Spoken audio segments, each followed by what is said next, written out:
Viewers all over the world, I welcome you all in today's section of Philosophy and Life. We have with us here an ordinary evangelist. Sir, you're highly welcome. Well done. Please introduce yourself. Yeah, my names are Ogbuefi Eze-Ana Gochi Tuberenorifite. Mabekpomakajugo. I'm an ancient high priest. Abụ m onye isi nchụaja na Ugochi tubelu ọdịnala temple. Anyị na-agba afa miri emi lụkwazị ọrụ mmụọ dị iche iche.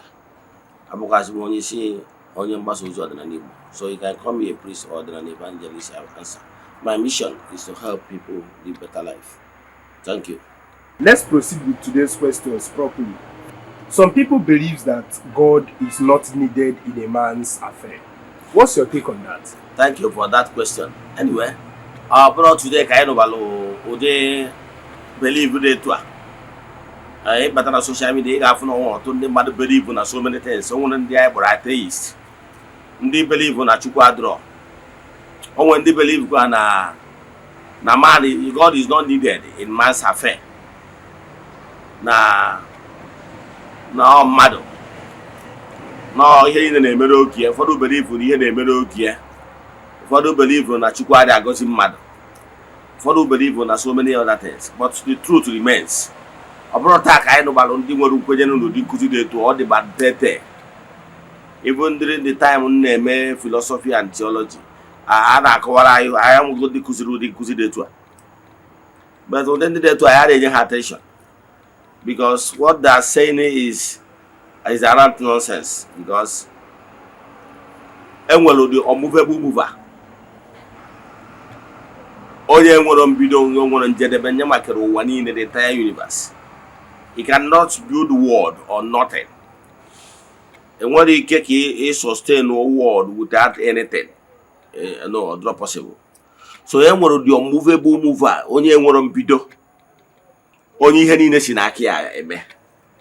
So the only thing bụ na okere ọlụ eke ọchụ ukwu ka ọ bụ nọrọ na throne ya wee hand is over, delegate some certain work to ndị angel nke ya, ndị mkpọrọ angel nke Chukwu, the entities of powers.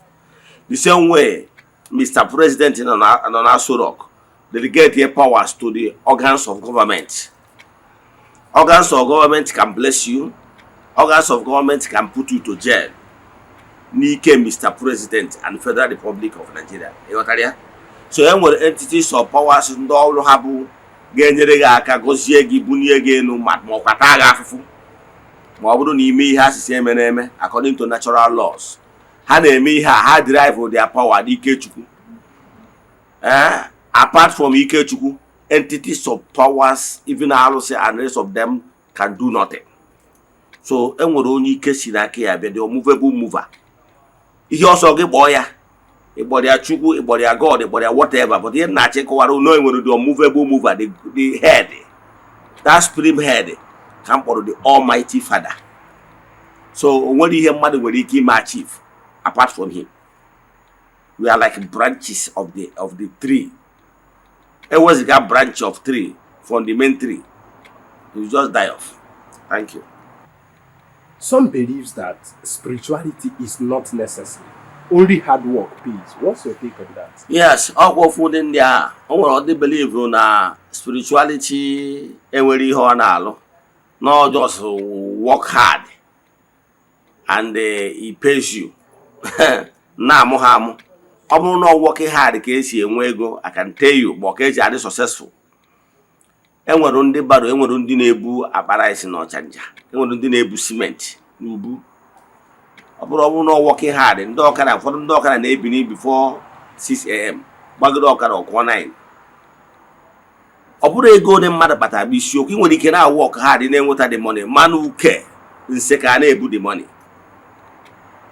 Ihe eji gba na Chukwu dị bụ ijukwu onwe gị na o nwere onye nwere ike ịnọ years onwere any major nseke dakwasara ya. Therefore whatever ọ na ọ kpatara ọ dị na-abịa, nwa onye ga-abụ onwere major tiri omeno mana nseke nwunye ya nwụrụ, nwa ya nke anwụ, nwa ya nke mana na nsogbu a na-etiri ọbara. That's one problem ga na-ewekọ that thing. So onye na-asị gị na enwere ike dị na spirituality enwere ihe ọ na-alụ aghọtara how things work. O nwere ike ọ bụrụ na ọ ka na-esuru ụtara n'elu anụ. So ọ dị ya ka ihe mmadụ ji emedo ụmụ mmụọ ụka o wee build personal relations with ụmụ mmụọ. Etu esi wee sị na ịma mmụọ amaka na ịma mmadụ amaka ka ịma mmụọ si wee makarịa. Maka ka m gwawa ofe ihe, ọ bụrụ na esi na ịma mmadụ adịrọ mma na kọntaktị adịrọ mma, ịma na o nwere nsogbu ị ga-enwe ikwenye na kọntaktị ike dị.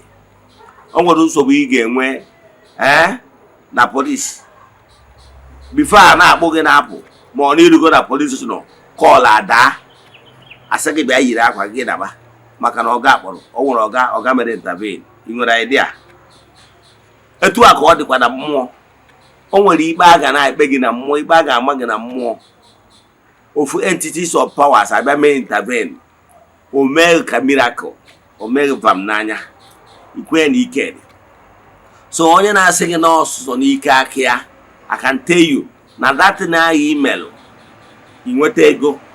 O nwere ndị megoro ihe no times with that number ka ọ dị smart, but what you call luck will not smile on them. Nkiodi. So ihe eji echukwa mmụọ bụ ka mmụọ wee bụrụ ya backbone na-afụ ụmụ ihe a na-eme na mmụọ, because before ihe ọbụla na-eme na the land of physical omego na spiritual, ha eburu ụzọ gbuo onye bụ nseke, maka na o nwere ihe a na-afụ ede afụ. Ihe ọrụ ha bụ igbo ụta wepụ uke n'ụzọ, so that ihe ọbụla ịkpataziri ọ dị n'aka gị. Daalụ. Some believes that religion is a scam. What's your take on that? Yeah, some people believe that religion is a scam, but believe in me, religion in the right context abụrụ a scam. Gịnị bụ religion? Religion bụ a concept, okpukpere ma ọ bụ okwukwe. Yes, philosophy and life of a group of people ndị kwenyere n'ofu ihe. Ha wee decide there on their own to get recognized, to be registered, because before okwukwe ọbụla abụrụ religion, unu ga-aga dị documented with the government. Gwa the government ihe unu standere, ihe unu representere, faith and the beliefs and philosophy unu. Gọọmenti register unu amara unu. Onya bụ na ọ bụrụgo religion. Unu nwee the faith and creed. Onya bụ religion. So, man, you nwee personal faith and conviction. Ihe ahụ personal faith gị ọ bụrụ religion. Because religion ofu onye abụrụ religion. Religion bụ group of people of like minds coming together ka ha wee nọrọ under one umbrella na propagate what they believe in.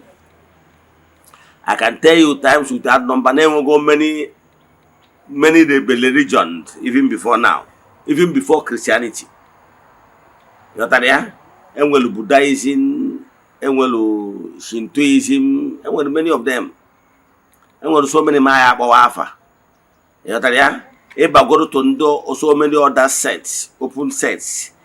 Again, what are the Ekanka, the region of light and sound, or the religion of their own, because they have their own belief and philosophy.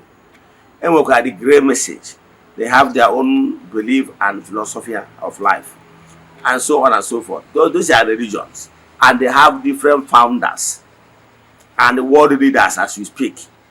Those religions are opinion molders and religious belief. Then, believe in me, the founders of every world religion marry in one way or the other for the benefit of whoever that believe in his concepts. So original plan is born out of genuine love. Most religions are founded by messiahs that comes from every race of the world. However, in modern days of materialistic, and was in Anyuku battle.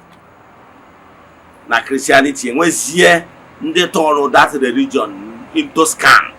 So ihe na-ekwu na ya bụ onwe pastor commit the scam. Say all that pastor call the pastor out. Then you may we see that the whole Christian religion was scam. In that context, at least anyway some Christian believe like Orthodox Catholic. Catholics eziokwu na ụfọdụ n'ime ha kịta tiziri aka na ụfọdụ ihe. However, aka nwere genuine ones ihe na-ekwu maka ya na-preach morals. So for me, the concept of religion is not scam. However, enwere individuals who hide under religion na-eme scam. Etu a ka ọ dịkwu n'ọdịnala. Ọgwụ ndị hide under ọdịnala na scam ndị mmadụ. Daalụ. Can spirituality be practiced without religion? Yes, enwere ndị na-practice spiritualism without religion. Yes, enwere individually na-practice here, mana ha dey practice here under religion. The way Igbo spirituality dị. Onwere ndị na-practice Igbo spiritualism, but they are doing it n'ike otu onye, one man show. Onwere ndị na-practice other things ma ya bịakwuo okwu. Ị ga na-afụcha ha na social media ma na TikTok. Ifu na ihe a na-akụzi dị contradictory. Yes, so ndị a niile private faith onye a na-practice n'onwe mana ọ bụrụ religion. Dịka nsikwu, mmadụ nwere ike ịbụ spiritualist n'ọrụ onwe believe n'ofu ihe awụ onye awụ spiritualist mana ọ bụrụ religion. Religion na-enwe board, ọ na-enwe group of people bịara under one umbrella, where the laws, philosophy, and everything which they believe in, and all that thing we believe in, can propagate. So, but if you ask me, the religion will take you far. Under Igbo spirituality, if we propagate it under religion, it will go far. Man, also na practice with spirituality in Kenya beer, that one will not stand the test of time. Once that spirituality will die off. Do you believe that monarch system of government is the best? Yeah, the monarch system of government is one of the ancient way of governance, and for me, I'm still clamoring for that because that is the way it should be. The monarch system of government is like when the pharaohs na-achị Egypt. Etu akọdịkwa na Igbo mgbe ndị eze bụ ha na-achị obodo dị iche iche ihe na-eme ọfụma. Ndị mmadụ enwero kind of that freedom ha nwere iji mee uche ha. Under democracy, people na-abụ onye eme uche, onye kwu uche ome uche. Onye mere mpụ na ọtọ na ọjị wee karịa maka na onye ọbụla bụzi mouthpiece, onye ọbụla nweziri opportunity ikwu, so onye ọbụla na-ekwuzi uche na-eme uche. Mana under monarch system of governance bụ the way mgbe aka ị ga-afụ the monarchs as a leaders of any community or any clan or any obodo ọbụla had in charge. So mgbe anwa they communicate with Chukwu Okike pụrụ ime ihe niile. Then ọ bụ ha nwa bụrụzie anya Chukwu Okike ji agọvanọ their people. Mgbe anwa ọ na-abụ onye king ọbụla na-erube isi wee nye iwu Chukwu Okike pụrụ ime ihe niile.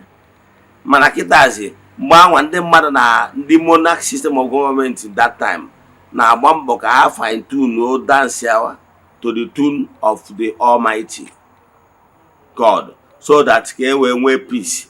Mana kịtazi ndị mmadụ na-emezi iwu na-esutu ha via lawmakers, and those lawmakers ahụ nwere nke na-considerzi kere ihe Chukwu kwuru, kere ihe morals. Ihe a sentalụ bụ ihe ọ ga-abụ mmadụ mee ka ọ dịrị mmadụ mma alone, then paying less attention to moral values. And for the fact that our moral values is going down nowadays, yes, character-wise of many individuals in the society are decay. I got in total mess. Thank you. What's the cosmic turning point for this year? Yeah, cosmic turning point for this year is this year will be a year for great joy for the choosing people of God. This year will be a year of abundant blessings to the choosing ones also. However, you must key into the cosmic turning point of the reality of this year by living the life worthy of emulation, aligning yourself with the forces of nature, in order to get what he expected of this year. However, out of your own ignorance, if you did not key into the cosmic turning point of this year, you will miss out. And I can tell you without missing words that many will cry, especially Ogadebo Hada to the called ones. Many called ones will backslide this year, but the faithful ones will be celebrated. Faithful ones will get a lot in abundance this year. Thank you. What do you think someone can do to make his dream become reality?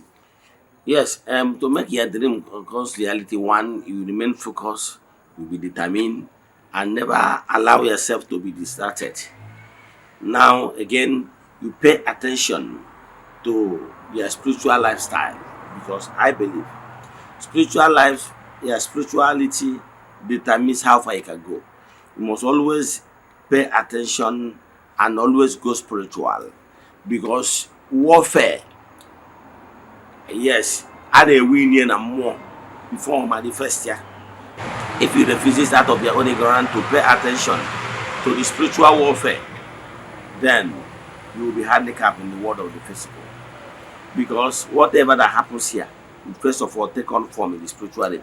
So, but if you want wars in the spiritual realm, in the world of physical, believe in me, goodies will begin to manifest.